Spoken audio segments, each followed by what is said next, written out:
Water. Shine quests. Where's my rupees, Mommy? I was promised money.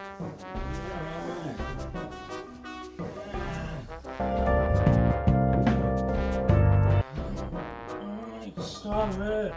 Stop playing the phone. I'm coming. I'm gonna get it. I would've got it if you didn't get it. Oh, stop, man. Oh my God. I'm busy, go. Bleh.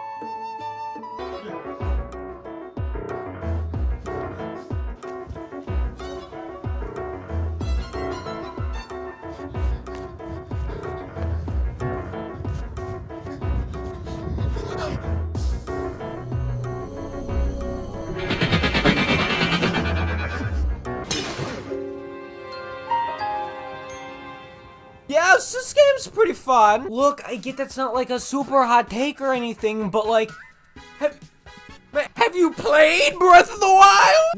Look, I get it. I'm a little late to the party here. I'm a little bit late, but in my defense, shut the f up. It had a painstakingly long development cycle, 9s and 10s out of 10s across the board, praise like you would not believe. For Christ's sake, it won a Game of the Year in 2017, and that award show was stacked.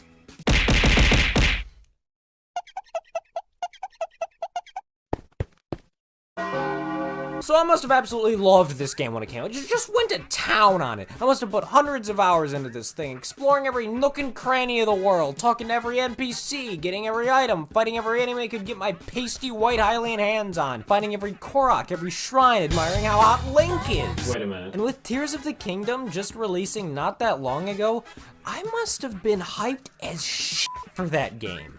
In one statement, I'm going to describe to you right now, what kind of gamer I was when I bought my Switch in 2018. My first game was ARMS.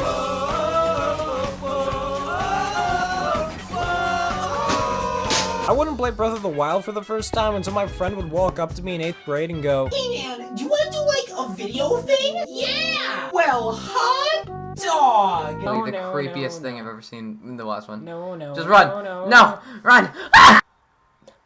Don't do it. Don't. Run! No, look at your health. Look, I'm learning. That was the stupidest death. The videos were not good. But there was no need to worry because my other friend in 8th grade had a copy of Zelda they didn't want and also needed $40. It worked out perfectly. So, over the course of 4 years, I would defeat 3 Divine Beasts, complete 62 shrines, find 145 Korok seeds, that sounds like a lot, it's really not, and put roughly 40 hours into the game. And overall, my thoughts? It's kind of forgettable. Yeah, I think that might happen. Outside of a couple little instances, there wasn't really too much I remembered about my original time spent with the game. But then Tears of the Kingdom came out. All it took was a few days of seeing clips of giant penis men, Korok dick smashers, and various torture devices online to get me interested in playing this game. But I'd never finished Breath of the Wild, so I said f*** it, and decided I'd try to get back into the game, or at least finish it up pretty quickly. 70 hours later. I have no idea what it was, but man, this game just finally clicked for me. I was becoming obsessed. I'd sit down, grab myself a bowl of white people food, and play this game for a concerning amount of time until I saw the sun come up. I haven't played a game like this since the Boogeyman era, where I would play Persona 5 from the time the sun went down and until 7 a.m. the next morning. I didn't have a good sleep schedule then, I don't have a good sleep schedule now. Some things never change. So then, what was it? Was I just never a huge fan of Zelda to begin with? Well, no, I definitely like these games. This one especially. I really like this one. Well, that's what we're gonna be getting into today. Just talking about the game, what I like about it, and generally just some stuff that I found entertaining along the way. Open your eyes. Don't tell me what to do, weird British woman in my head. Lizzie, I need you to shut the f up. You're already dead. Please stay that way. Holy sh**, it's that one shot. Oh, f***. That's in every retrospective. Holy shit. So after putting an unhealthy amount of time into this game over the past few weeks, I think it's a pretty safe bet to say that this is easily the best open world game I've ever played. I've played your Assassin's Creeds, your Spider Guys, your Bethesdas, your bad Bethesdas, but this game takes the cake. It was supposed to be 7 up cake, but now I'm just 7 down.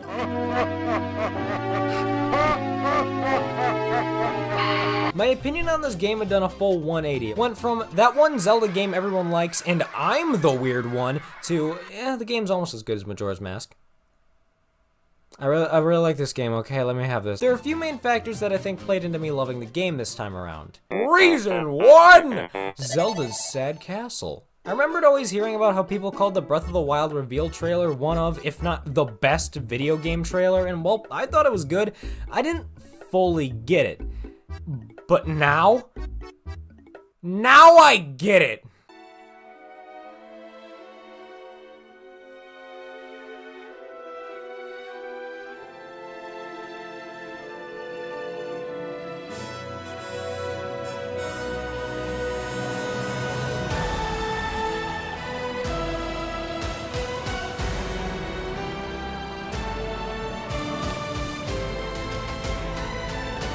Finally understand what you all felt now. Well, if this is what it feels like seeing footage of its sequel, then I gotta see what's going on with its dad!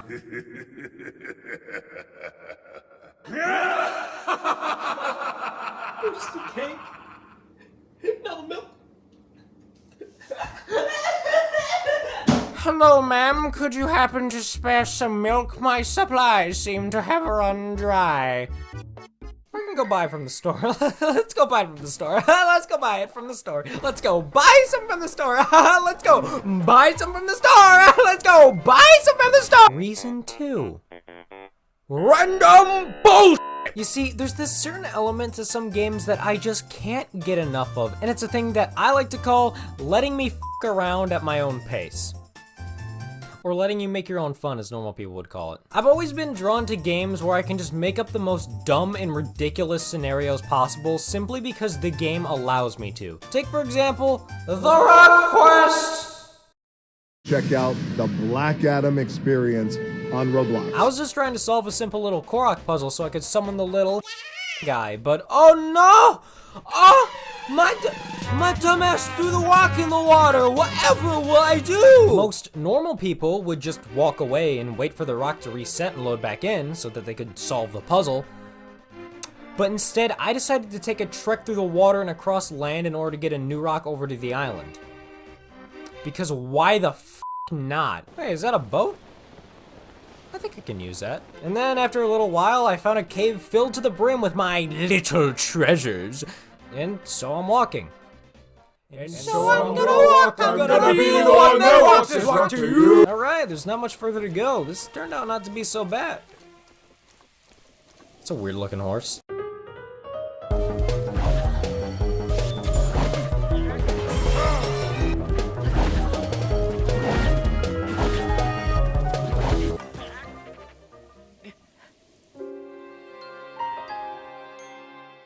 Cool, so it looks like the only path back to that island without risking dropping my rock and losing it is through them. It's boss time! We're gonna kill the stupid boss, it's boss time! Zebra, horse, and lion guy, boss time! I don't know why I'm singing why. I am a god. Now, let's get this rock onto the boat and back to the island. My treasure awaits!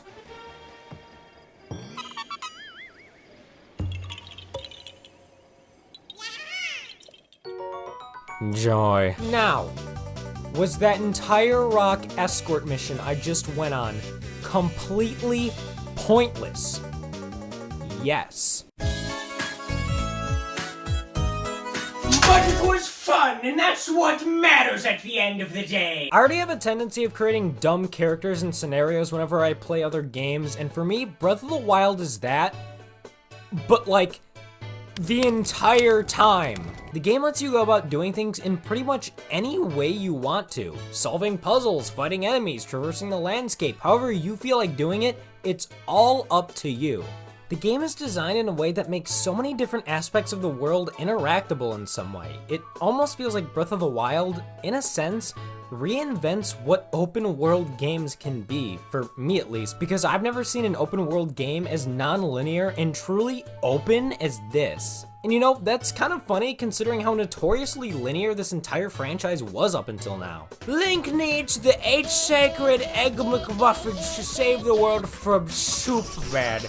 Go to temple, open temple, complete temple, get the dinner box. Do that 7 more times. Breath of the Wild says, F that man, go do them in any order you want. Or hell, if you don't feel like doing it, you don't feel like doing the main 4 dungeons, just don't go do them. Just don't do them. Just roll on up to Hyrule Castle fresh off the tutorial and take down Calamity Ganon with a broom while you're ass naked. Ganondorf will love that. This game's world allows you to do so much that you'd only dream of doing in an old Zelda game. Like jumping! Wait, you couldn't do that before? What the fuck? Everybody, meet the newest member of the gamer family, Liver Spots the horse. He loves pats on the head and long runs on the beach. Wait. Oh, is that a guardian? Run! Run, Liver Spots, run! Run like your life depends on it, because it does! Run, get the f out of there! No. No, my sweet horse! You bastard! I'm gonna kill any guardian I see from now on!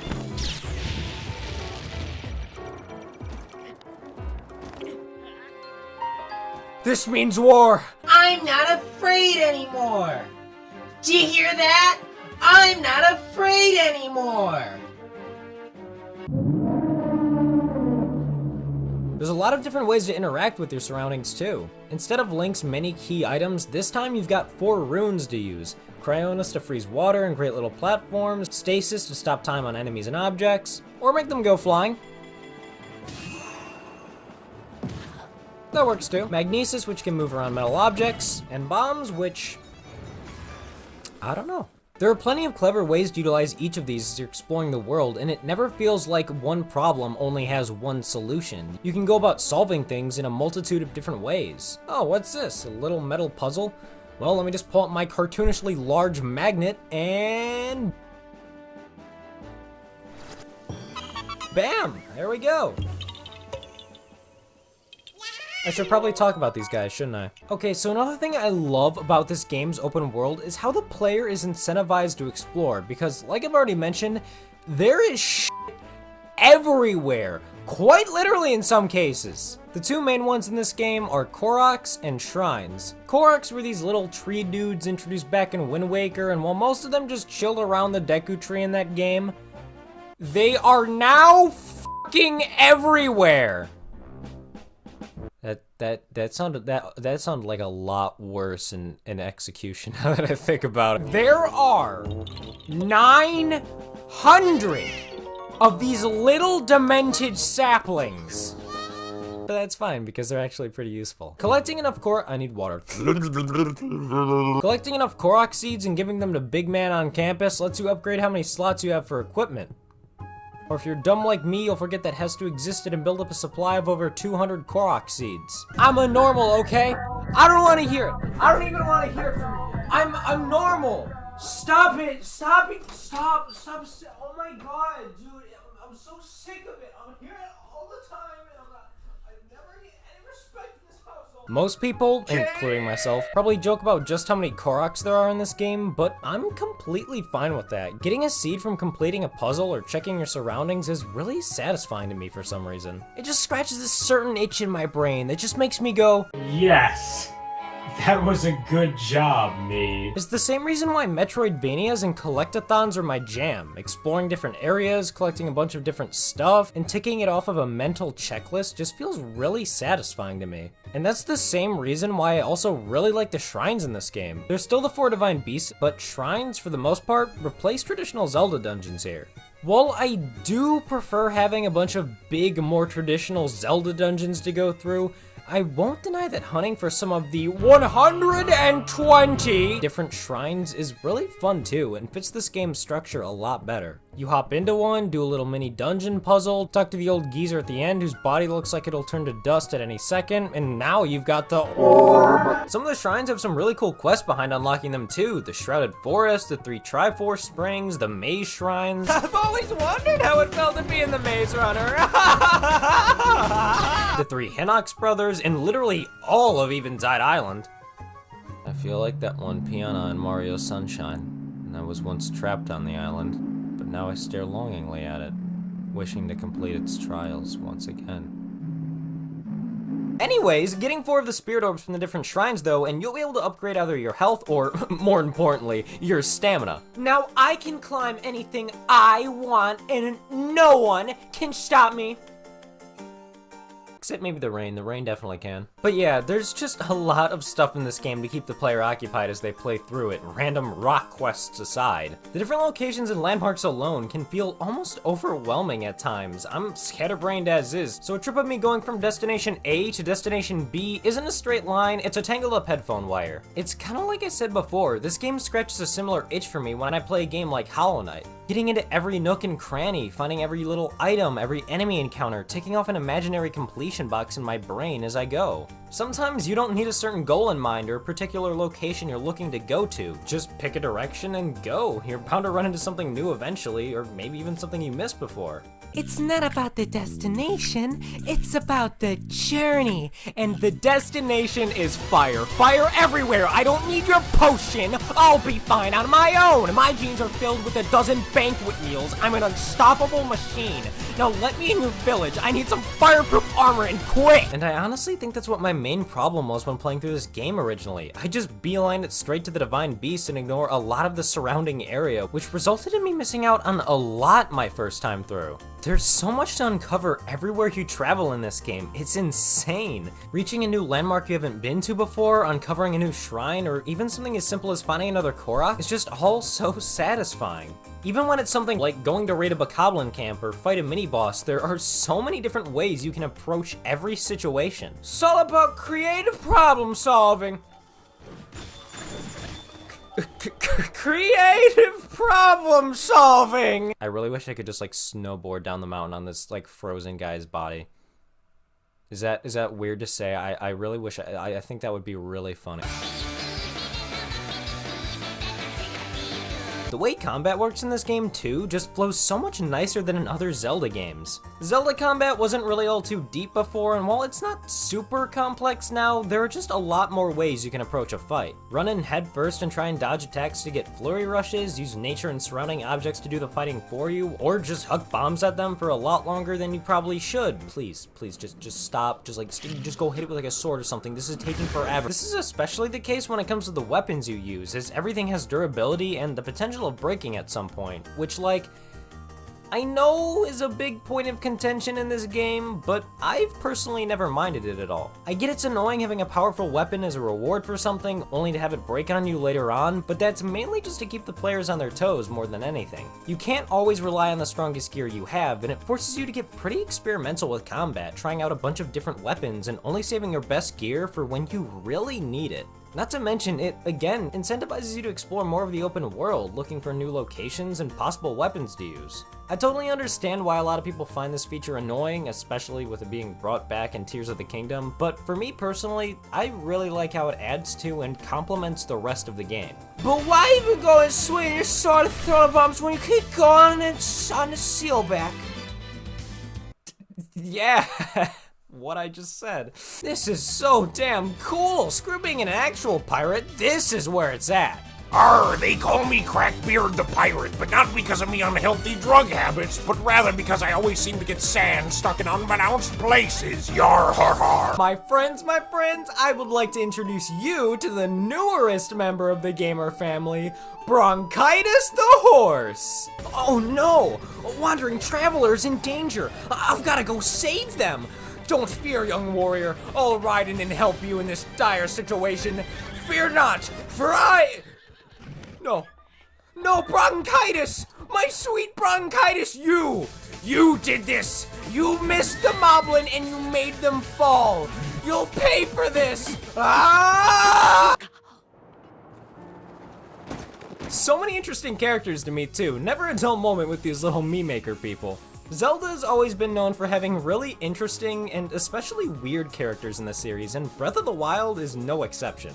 Why don't we start off with the great scientists of Hyrule, Pura and Robbie. I met these guys pretty extensively when I played Age of Calamity a couple years back. I wonder how they're doing 100 years later. For an old-timer, Robbie's still kicking it, and Pura... The timeline of her life baffles biologists everywhere. Those two are more main characters, though. They're some of the more notable ones. If I'm talking about how much I love the exploration in this game, why don't I talk about some pretty memorable characters that a lot of people probably end up missing? For example, the crazy flower lady. Hey, lady, you've got some really pretty flowers here. Do you mind if I end up picking a few and bring them home to my...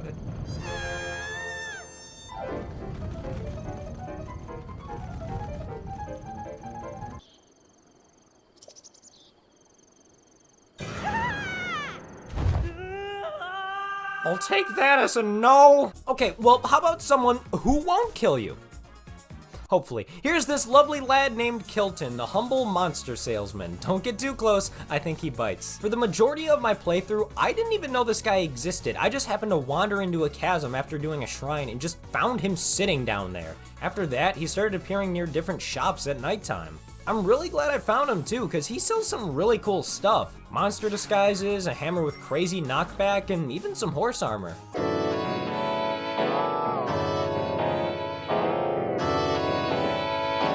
He's even got his own currency that you obtain through trading in monster parts. It's a really neat part of the game that I almost completely missed just because of how big and deep the world is. 'Twas a pleasure doing business with you, Kilton, old buddy, old chum.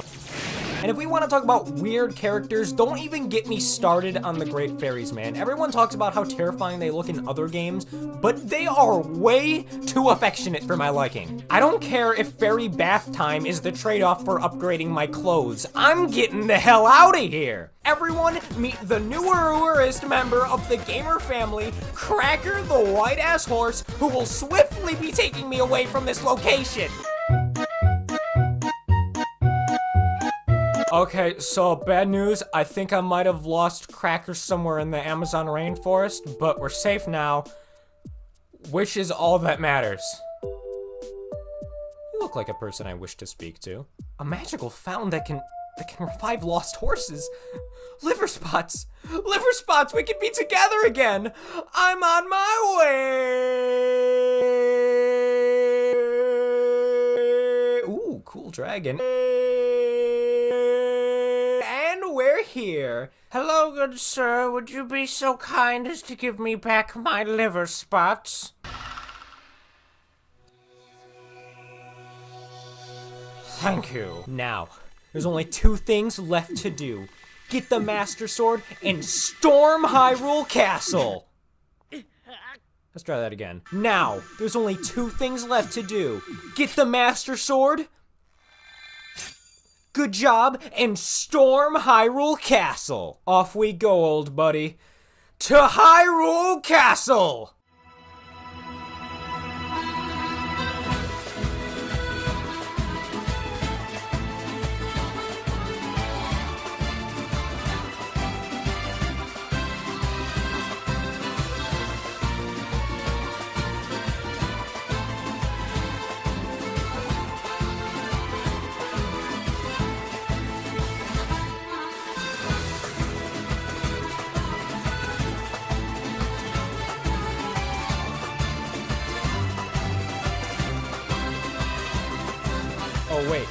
Wait, our path is blocked?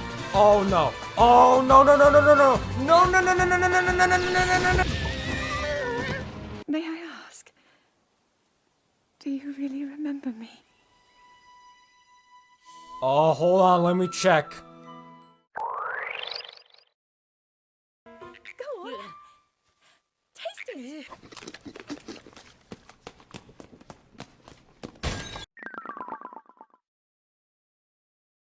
I think so.